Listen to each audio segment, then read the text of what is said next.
Look who it is, guys. What's up? How you doing? Pardon my ratty old shirt. Hardest working man in Utah. I'll tell you right now. Constantly. I mean, this is next.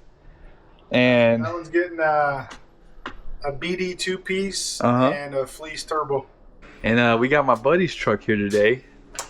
And he's getting, how do you say it? The full Banks catalog. No, the Gale Banks love. He's getting some Gale Banks love. Gale Banks love. It's literally everything in the Banks catalog you can put on one of these, with the exception of the Monster exhaust. Yeah, I literally asked him, I says, what parts do you want from Gale Banks or your truck? Yes, that's all he said to me. He said yes. So, okay, I get it now. He didn't even ask for labor. It's carte blanche on this. Yeah, he's like, just get my truck done. And yeah, I want it just like yours. So he got, let's just start off you've already gotten so much done. You started working, what, a couple hours ago? And I technically started on it yesterday evening. Oh, okay. Because we had that 1500 with the Penistart. There's a video that I dropped on that this morning. That's on truck stuff. Yes. Yeah. And so as soon as I got done with that truck, got the shop cleaned up, reset and everything, get ready for this one, you guys showed up right at that same time, and I got started on it right away. So. Oh, nice. Hopefully you guys can see. Turbo inlets there. And Josh, did you have to cut that stud? So about 4 or 5 trucks ago, I decided to try without. Because, you know, it's an extra step. Why are we doing it? And I was really looking at it closely, and I'm like, it's not interfering with that turbo inlet, so why are we cutting it off?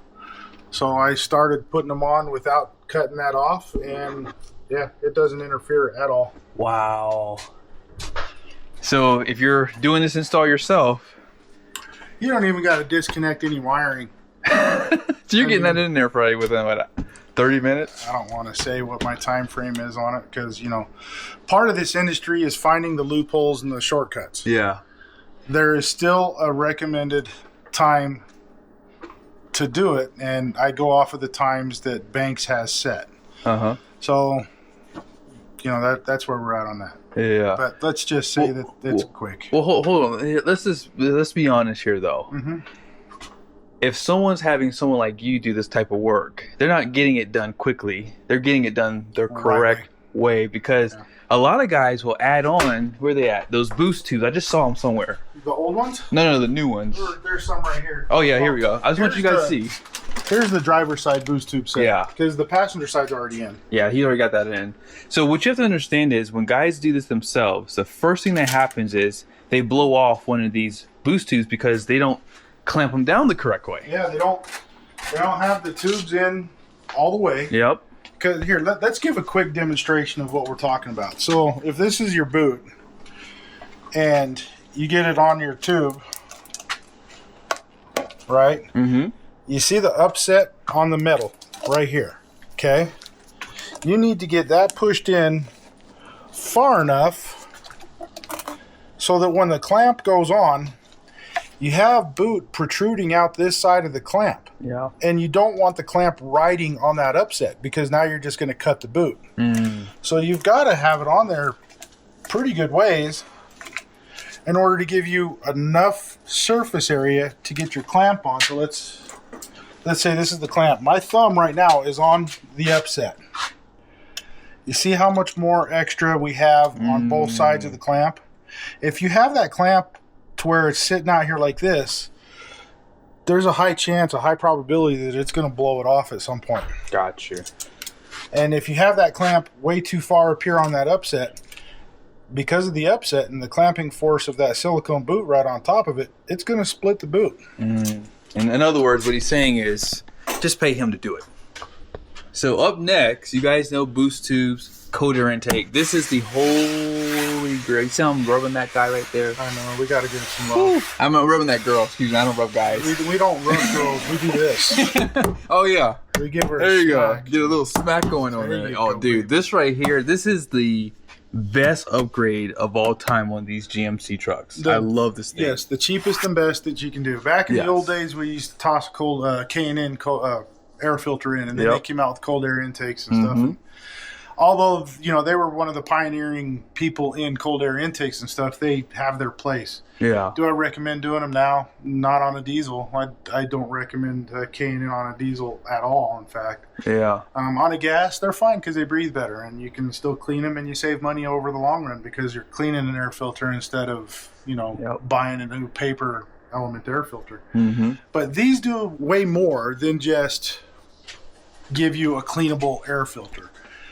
There has been massive amounts of engineering and flow testing and everything for these specific cold air intakes to allow your engine to breathe without any restriction. And that's been part of the problem with the computer controls with your mass airflow sensor. Yep. And on the 2526, you also have another module that comes with this that plugs into the CCV, so that it does not throw a check engine light just from throwing a cold air intake on here, because they breathe so good. Yeah. Manufacturers engineer restrictions in the intake manifold. And they do that for multiple reasons. One of them is by far the most controversial, and it's to make sure that your engine does not get good gas mileage or fuel economy.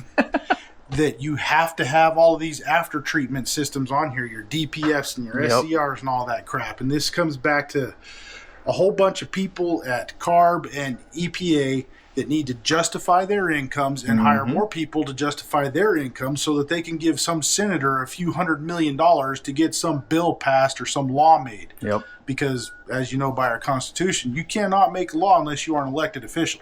So they just pay senators who are elected officials to put in these bills and these laws and everything else. It's we're gonna, after I leave the dealership and I'm no longer employed by Stellantis or employed by a dealership for Stellantis, we're gonna start opening up a lot of truths about today's diesels and how they are intentionally designed to put out crappy emissions so that they can justify all this extra emissions bullcrap. Period. So anyway, we're kind of getting off topic there. I know. These are probably the best quick upgrade that you can do to your diesel. Yeah, and what makes it so good is this guy right here. This guy here, you have it all nice and strapped down like that. This is why this is so good. This controller allows Banks to flow more air past that mass airflow sensor, like you said. That way you can get better performance. You can get better fuel economy, and you get that cool sound when you start this truck up too. So the reason why they had to do the controllers, and we're seeing the same thing on the Cummins, is let's say your factory air inlet's this big, right? A mass airflow sensor measures the amount of air coming through by velocity. And then it's using barometric pressure and outside ambient temperature and all that stuff to calculate how much oxygen is actually making it into the engine. When you take your intake from this up to this, the velocity slows down. However, the concentration of oxygen is still going to be the same. But because velocity slowed down, we were seeing check engine lights left and right because now the computer's freaking out that it's not getting enough air. So they had to make those modules so that it doesn't lie to the computer, because lying to the computer is, you know, not good for EPA. It's illegal to lie to the computer. But it allows the computer's algorithm the ability to have a higher flow rate through it without throwing the check engine light. Nice. And then you just got done doing these manifold absolute pressure sensors there. Yes. 10,000 miles on the truck, not even 10,000. And I told him where to get his fuel from. He also has fuel additive in there too. And were they nice and clean when you took them out? I actually did a video for my channel. You'll see a video on both Justin's and mine. We're gonna swap over a bunch of the content so that we have two really good videos to throw out there. But when I put those in, you tap them and the soot just falls off of them. So 10,000 miles and you see that and you're like, these things are not breathing efficiently at all. Absolutely terrible. Well, whoever thought it was a great idea to put hot exhaust through your intake manifold, they should be shot on sight. Not saying that someone should do that. I'm just saying it was a bad idea from the start. Here's their logic on that. It's hot exhaust, yes, but when we look at the internal combustion chamber temperatures, exhaust gas recirculation actually drops those combustion chamber temperatures. And when we drop the combustion chamber temperatures, we help reduce oxides of nitrogen. There's the whole entire theory on it. Instead of addressing the other parts of these engines and problems that we're having that create NOx, they went with a Band-Aid fix. And for the last 30 years, EGR valves on gas and then diesel has become a rampant it's freaking terrible. Yeah. Because we can control with better parts on like the injectors. These injectors are engineered to be crappy. With the fuel that we have here in the good old US of A, it's terrible compared to Europe. Yep. If we were to control those other things, then we would have far less NOx than what we're actually putting out right now. Yeah, 100%. Yeah. Yeah, well, R99 does burn a lot cleaner from my testing too, but because my truck has weight loss program, it put out a lot less soot out the back. So again, there are ways for them to obviously do better combustion design to get better burn and things like that too. But I've sat down with Zach Hamilton and he has showed me, what was there, 8 different piston configurations that they specifically made pistons for, put it in an engine and run it to find out which ones are going to burn the best. Had a whole bunch of sensors hooked up to the truck, and then of course the final teardown showed the proof of which combustion chamber design burned more efficiently. So there's combustion chamber designs, there's injector nozzle designs, which, back to Bosch, they are intentionally designed to produce soot and oxides of nitrogen. Yep. So it's a big conglomeration of who the hell employs these people anyway, type of thing. But we'll get into that much later. Oh yeah, that's all coming. And then, of course, one of my favorite upgrades I did for fun was obviously that Derringer. And you did it in record time. I called him last night. I told him it took me 30 minutes to get that wire run for the Derringer. It took me 30 minutes to get it up in there. It's not an easy job, I'll be honest with you guys. But regardless of it, Josh did it in record time. How long did it take you last night? 2 minutes. It took me 30 minutes to do it. He got it done in 2 minutes. Well, you've got, not only do you have the grommet right here that you have to go through, but you have to fish it through the other panel on the inside. And that's the hard part, because it's like a there's a big bulkhead wiring harness that goes right through that second panel on the inside. Yeah, but there's framing there too, so like you have to fish it up through up a little bit. It's at about a 30-degree incline. Yeah. So you stick it up in there, feed it, and you can stick your fingers in, feel it, get a loop on it, and pull it right through it. Which, nice. When we were talking last night, literally, I'm like, oh, by the way, I just started this. Yeah, it's already through.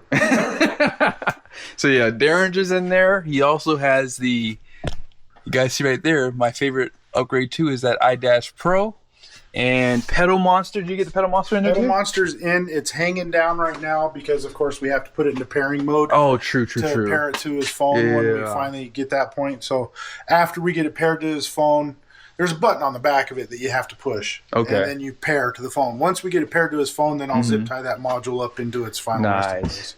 Yeah, so yeah, he has the works there. And I will say I'm probably going to put my PedalMonster back in probably soon, actually. I'm going to get that done. And then we're not going to climb underneath here, but you guys obviously know there's more boxes here with the diff cover. It's all up here. Oh, it's up here? Oh, right here. All right in front of the guy. All I had to do is look. Right here. He has the oil pan, also the trans pan, and the diff cover. Yeah. Don't forget the air scoop for the trans pan. And the air, absolutely. That thing is amazing. Yeah. Just like with the dog ears on the bottom of the diff cover, they grab air and they force that air right up through the cooling. Oh yeah. I wish I might need to put a sensor on this to get that temperature, because I would like to see that. Oh, do you already do it? Huh? Did you do one? No, I haven't done one. Oh, okay. It's to be honest, the only time that I would recommend doing that is if we were doing like a crap load of towing. Oh, okay. Because it would be cool to know what it is right now, and in that case we can literally just put a sensor on that we can read right there, instead of running wires all the way down and then tying back into the bank's bus. Yeah. So it's a lot of headache just to know what your rear diff fluid temperature is. True. If we were in a high demand situation where we know that we're going to have an issue and we want to head it off before it becomes damaging, then we would want to put the sensor in there. But if we're not worried about the damaging effects because we're not putting it underneath, 120% workload all the time, then it's kind of not needed at that point. You know what I mean? Yeah, that makes sense. Yeah. No, I mean, honestly, and to your point, I mean, I could use my heat gun to that would be the show, best. yeah. And we could even take a thermal camera. Like I've got a thermal camera. Yeah. We could mount it underneath the vehicle, aimed right at that, and put it on record and go for a drive. Oh, and that'll tell us, what the total temperature is of the differential housing. Nah, that makes sense. Yeah, but I will say this is probably a must-have. Like, if you're getting your truck, I'm going to keep it for 10, 15 years. This is one of the first things I would do right here, simply because you can get all that oil out of this pan. And on the factory one, have you put a little bit? Yeah, and I'm sure you'll probably show when you pull that old one down how much is left in there. It's still draining. By the time I get to pulling that pan off, it'll be draining for 24 hours. So there's not going to be but maybe a quarter of a quart left in there. Yeah. The biggest thing about these, and I have a lot of people all the time ask me, why don't they let us see the exhaust gas temperatures? It's not really needed a whole lot of the time in stock configuration. The truck will limit your power if you get too hot, okay? So do we need to sit there and watch EGTs? Not really. You just got to be very careful and mindful when you are towing. You're pulling up a whole grade. You don't want to be pulling full throttle up an 8% grade for 20 miles. Right. You're going to have to back out of it. One of the bigger reasons why I like these pans is because it's going to help keep that engine oil cooler. Now, I have been watching on both of my trucks engine oil temperature and EGTs to see which is the bigger of the two numbers that I want to watch. And I have found, yes, my other truck's a half ton, but when I pull with that, remember I was pulling a 35-foot camper with it, I would sit there and watch my oil temperature climb pretty darn high, like holy crap high. Yeah, like oil breaks down at 235, 240, and we were seeing 265 degrees. So being able to watch your engine oil temperature or be able to cool your engine oil and watch your engine oil temperature, you're going to have a much greater impact on the engine by keeping your engine oil cool. And then, of course, when we're adding the boost tubes, that's going to keep your EGTs cool. Yeah, exactly. So once we can start controlling temperature on all of these items, we're going to have a much longer lasting engine. Yeah. And again, this is probably one of the best things that you can do for controlling temperature on this. Go ahead and pick that up real quick so they can see the other side real quickly. Look at that guy. Man, you see that oil just strains right out right here? So the other thing that we got to talk about on the bank stuff is these are not sand cast parts. These are die cast parts. You'll notice that the inside of this is much smoother than some of the competitors' pans that use a sand cast. They leave a very rough surface, and that is not beneficial for oil drainage and all that stuff. Plus, every one of those tiny little spots and specks in that sand cast leaves places for dirt and stuff to sit in and not wash out when you drain the oil.